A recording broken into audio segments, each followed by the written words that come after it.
Good evening.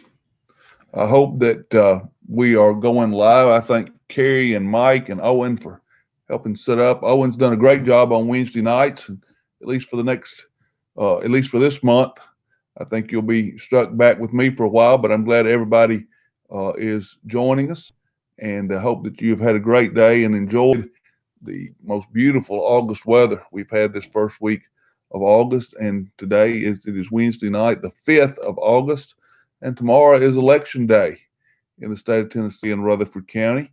So polls are open from 7 to 7, and Penny Hooper will be at Milton for those of you who want to vote there. And as you know, you can vote in Rutherford County anywhere. You don't have to just vote at the precinct where you are designated. You can vote at any of the voting places that are open. So 7 to 7 tomorrow is election day. We're going to be studying about Solomon, begin a study of Solomon. So we know that if we're going to talking about Solomon, that the reign of his father, King David, is drawing to an end. David is the iconic king of Israel. It is on David's throne that the Messiah will reign and will be of the lineage of King David. And so uh, the reign of Saul, David, and Solomon is considered the golden era of Israel's history, at least as far under kingship, because we're going to see after Solomon a divided kingdom. And so David is aging, um, and David, as we know, was a great king, a man who God says this is a man after my own heart. Yet David has his struggles morally and ethically, and actually has some family difficulties as well. And we're going to see that as David ages, his son Adonijah prepares himself and places himself and actually uh, prepares a coalition, if you will, of political and military and religious leaders to make him king over Israel. But that is not what David had planned, certainly wasn't God's plan. But Adonijah sets himself, and we know that David has already had a son, Absalom, who rebelled and actually exiled David for a while. And Absalom, if you remember, got his hair hung in the branches of a tree and hung himself there, and then was killed. And it was a very mournful and sad time for David. And so now Adonijah has not decided to overthrow David, but has prepared himself to succeed David. And it's interesting as you read in First Kings about this, the politics of the day are not hugely different than even they are today, as people will come together for their expected benefit. And we don't know from the scripture if these individuals pushed Adonijah to become king, or if they just felt like Adonijah is the man who's going to become the next king. And so we're going to hitch our wagon to Adonijah because we think that's how we can maintain our power. But we noticed that some of the leaders in Israel refused to join Adonijah. So Nathan, who is the prophet that we remember, comes to David and confronts him about his sin with Bathsheba and the murder of her husband Uriah, does not align himself with Adonijah, and actually goes to Bathsheba and talks with her because it is the plan for Bathsheba's son Solomon to become king of Israel. Now, Solomon is not the child conceived uh, in the early encounter between David and Bathsheba. That child dies.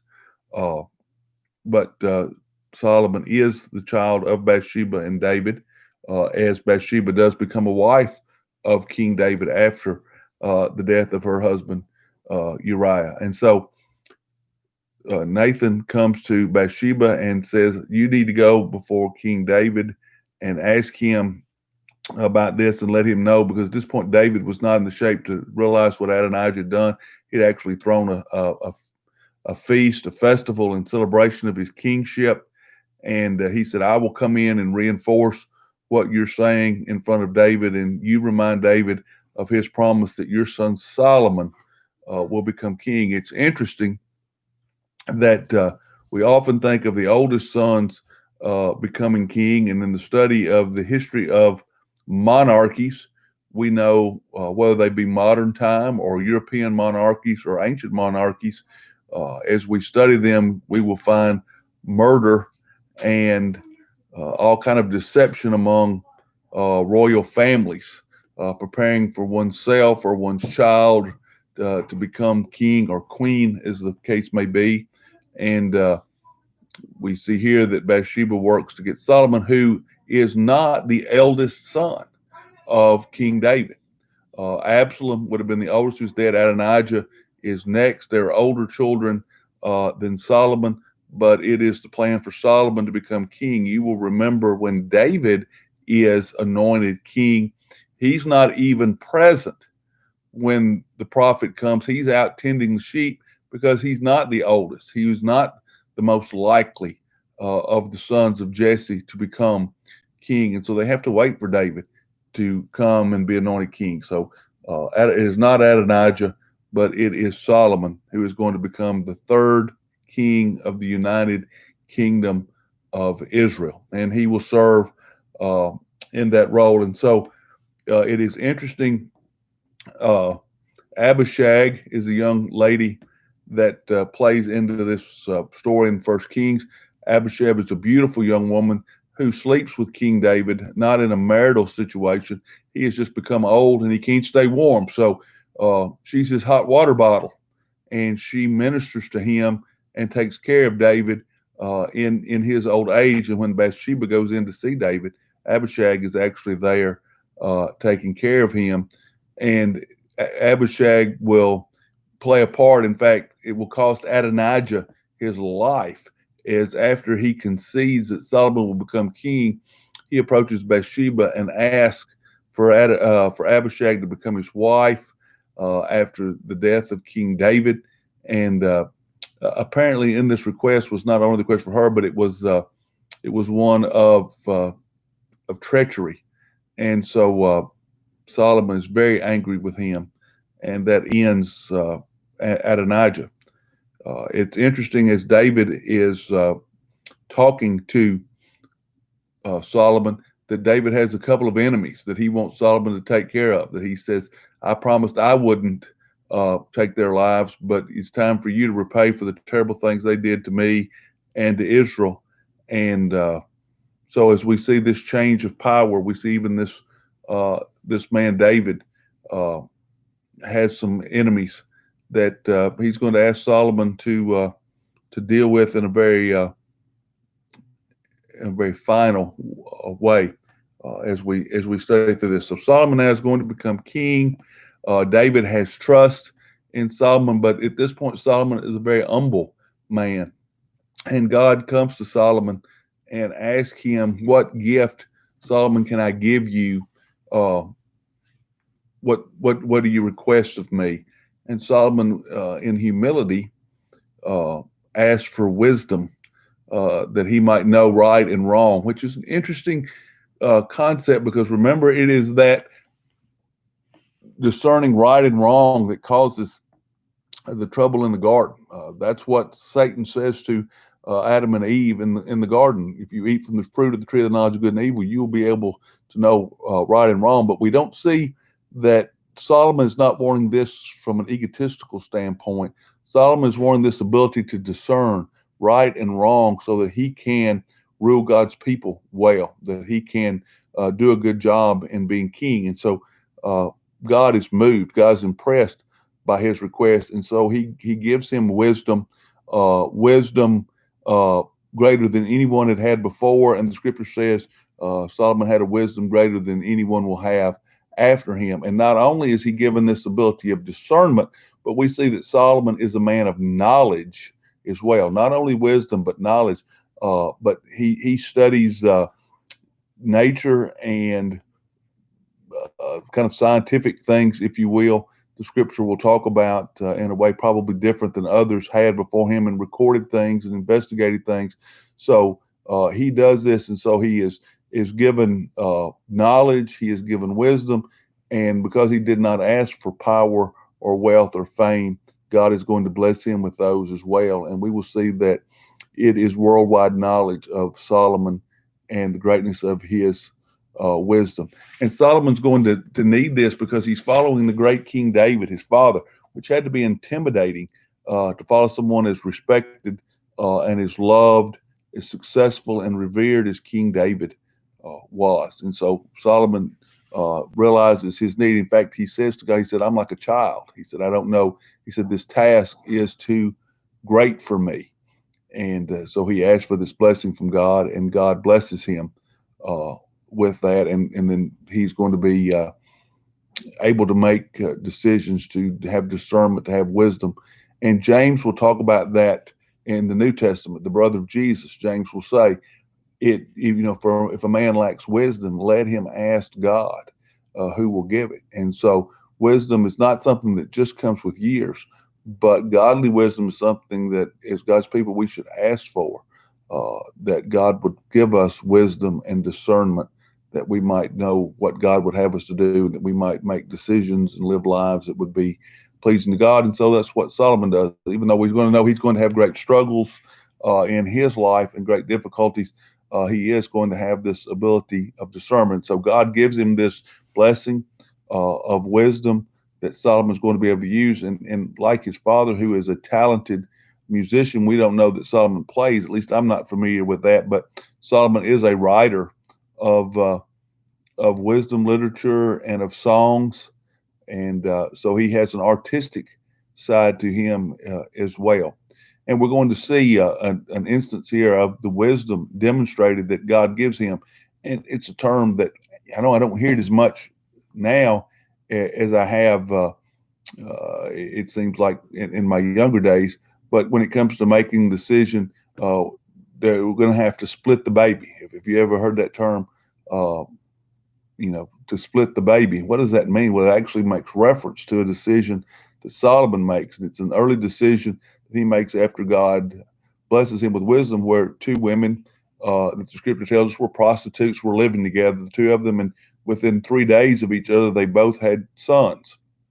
And while they were sleeping, one of the women rolled on top of her baby and smothered her baby, and he died. So in the night, when she realized that her child was dead, she put the dead child with the other woman and took the live child as her own.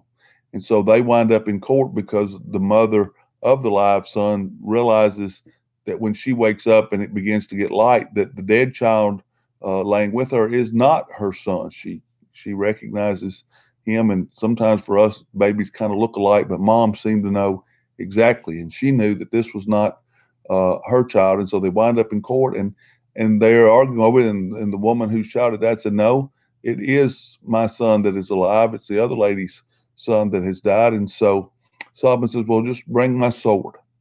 And so they bring Solomon a sword. He says, "Well, cut the baby in half and give half to each woman." And the woman who was actually the child's mother contemplates it and says, no, because she loved the child.